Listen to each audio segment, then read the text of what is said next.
New ইয়র্কে Bangladesh consulate অফিসে তথ্য সম্প্রচার উপদেষ্টা মাহফুজ আলমের ওপর কোনো হামলা হয়নি বলে জানিয়েছেন ওয়াশিংটন দূতাবাসের প্রেস মিনিস্টার গোলাম মর্তুজা।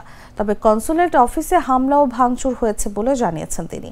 জুলাই গণঅভ্যুত্থানের বছরপূর্তি উপলক্ষে নিউ ইয়র্ক কনসুলেট অফিসে রোববার এক অনুষ্ঠানের আয়োজন করা হয়। সেখানে গিয়েছিলেন উপদেষ্টা মাহফুজ আলম। প্রেস মিনিস্টার গোলাম মর্তুজা বলেন, তিনি সেখানে পূর্বনির্ধারিত অনুষ্ঠানে স্বাভাবিকভাবে অংশ নিয়েছেন।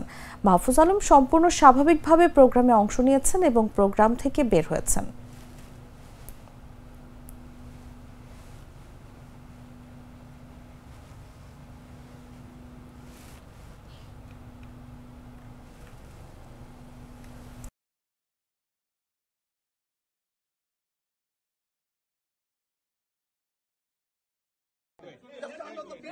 Let them fucking open.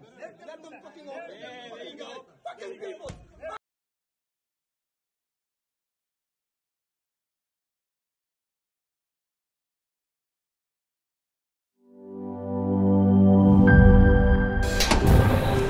Functionality ও নান্দনিকতার পারফেক্ট কম্বিনেশন।